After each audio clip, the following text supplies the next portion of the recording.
What if your loved one said they heard a voice, but there was no one there? Would you dismiss it as loneliness, stress, or just a bad dream? Many families did, and later realized it wasn't emotional, it was neurological. In this video, you'll discover 7 disturbing phantom voices reported by real seniors who were later diagnosed with dementia. Each one is based on documented cases and explained through science, so you can recognize the signs before it's too late. Let's begin. Number 1. Saying the TV or radio is speaking to them. April was 74 when her daughter first noticed something strange. They were watching a cooking show when April casually said, "She just told me to throw out the milk." Her daughter laughed, thinking it was just April being quirky. She'd always had a vivid imagination. But the next day, April refused to eat her lunch, claiming the news anchor had warned her not to trust the food. Over time, she began pointing at random commercials and whispering, "They're talking about me again. They know I'm watching." The turning point came nearly a year later when she suddenly unplugged the television and threw a blanket over it, muttering, "They're spying on us through this thing." Nearly 2 years after that first strange comment, April was diagnosed with Alzheimer's disease. Experts confirm that believing the TV or radio is speaking to you is one of the earliest referential hallucinations tied to Lewy body and Alzheimer's.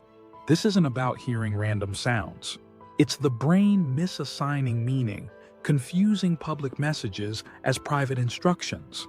And studies show that these voice-based distortions often appear years before any memory problems begin.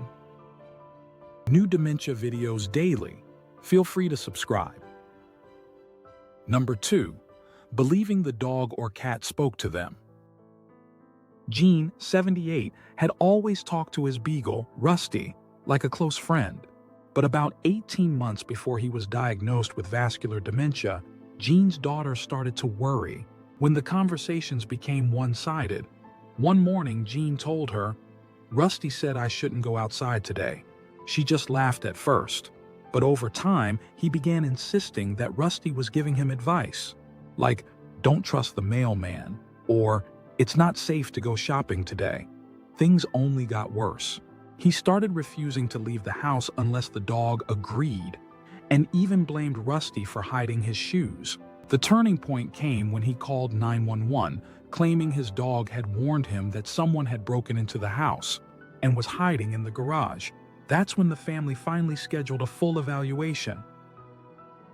Research suggests that when seniors begin assigning human voices or intentions to animals, it may reflect a breakdown in how the brain processes reality.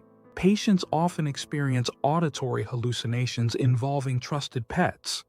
Because the bond feels emotional, these delusions may seem harmless, but they signal serious neurological decline that families often overlook. Number 3. Hearing chants, music, or singing that's not real. A year before Harriet was diagnosed with mixed dementia, she first mentioned the hymns drifting through her house. At the time, her son thought she was just reminiscing about church, but in the months that followed, Harriet began humming along and whispering, "They're here again." Eventually, she startled the family by singing back to an empty hallway and saying, "It's the choir. They only come this time of the day." Her sleep became erratic, and she began complaining that the music was keeping her awake all night. Then one day, she was caught standing in the hallway at 3 a.m. with her coat on, saying she had to go meet the choir. That morning, her son finally sought help and got the result they already suspected. Harriet was only 68 years old. Studies indicate that musical hallucinations, phantom tunes or songs, are common in dementia patients. They're linked to shrinkage in auditory cortex and temporal lobes. These singing voices are misperceptions, not memories. It is an indication that the brain is struggling to distinguish internal noise from external sounds. Number 4. Saying they hear a child crying. Victor was 79 when his wife first saw him walking the halls at night. "There's a baby crying, can't you hear her?" he said. She reminded him there hadn't been a child in the house for decades and figured maybe he was dreaming. But he kept checking the back bedroom, convinced the sound was real. Over time, he started leaving tissues and blankets near the door and once warmed a cup of milk for the unseen child. Then, things got even more unsettling. One night, he woke her up in a panic and said, "If we don't help her, someone's going to take her away." That was the moment she'd had enough and decided to seek help.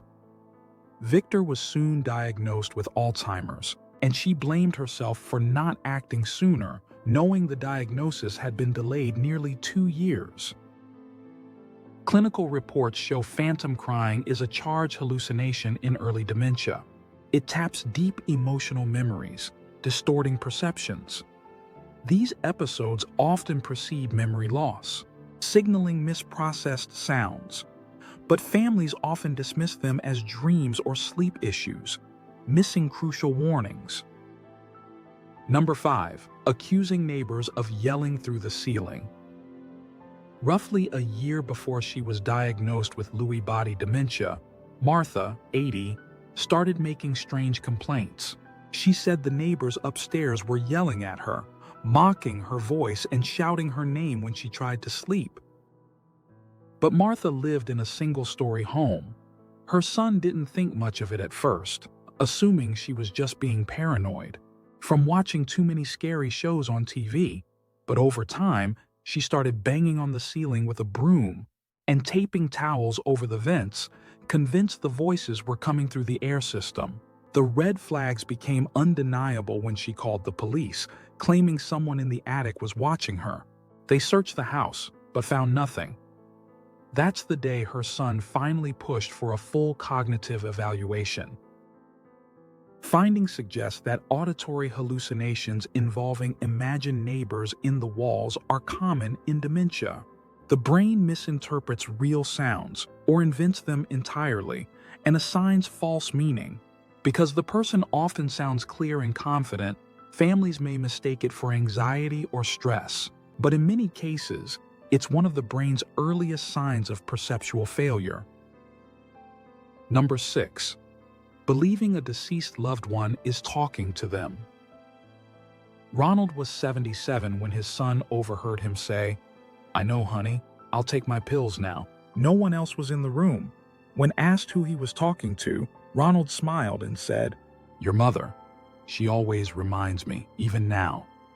His wife had passed away nearly 5 years earlier. At first, the family saw it as a comforting habit, just a way to stay connected. But over the next several months, Ronald started claiming she was speaking to him more often, saying things like, "She told me not to answer the door," or "She said the nurse isn't who she says she is."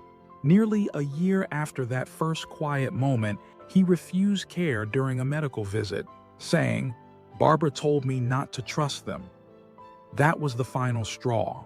His son called the doctor for help, and Ronald was diagnosed with Alzheimer's right before his 79th birthday.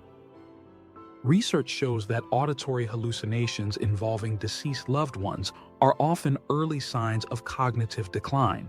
These experiences may start as vivid memories, but evolve into real-sounding voices as the brain loses its grip on reality. While families often see them as touching or emotional, they actually reflect serious disruption in auditory and emotional processing and can quickly shift from comforting to dangerous if left unrecognized. Number 7. Saying, "The angels told me," or "God spoke to me," in literal voice form. Just a year before Evelyn was diagnosed with frontotemporal dementia at age 77, she first mentioned hearing messages from beyond. One morning, she told her daughter, "The angels came last night. They told me to get ready." At first, the family thought she was talking about her dream, but Evelyn insisted it was real. She described hearing soft voices around her bed, giving her instructions, sometimes gentle, sometimes urgent. "God told me not to go to the appointment," she said one afternoon. "Another time," she whispered, "He warned me something bad will happen if I take that medicine." Then things grew more bizarre and hard to ignore. She stopped eating entirely and began refusing to open her door, based solely on what the voices told her. Her daughter finally scheduled a neurological screening that day. According to specialists, religious or spiritual voice hallucinations are common in early cognitive decline. These voices often draw from a person's core beliefs, making them feel especially real. The emotional and auditory regions of the brain can misfire, producing experiences that feel divine, even when neurologically triggered. Since these moments often seem comforting, families may dismiss them until they begin to affect care or safety. If someone you love has started hearing voices, it's not just aging, and it's not just imagination. These early signs often appear long before dementia symptoms become obvious. The sooner you recognize them, the better the chance of getting real help in time for those you love. And there you have it. What are your thoughts? Next, dive into this video for more essential tips to transform your health and help you thrive. You're going to love it. Thanks for watching Healthy End, and we'll see you there.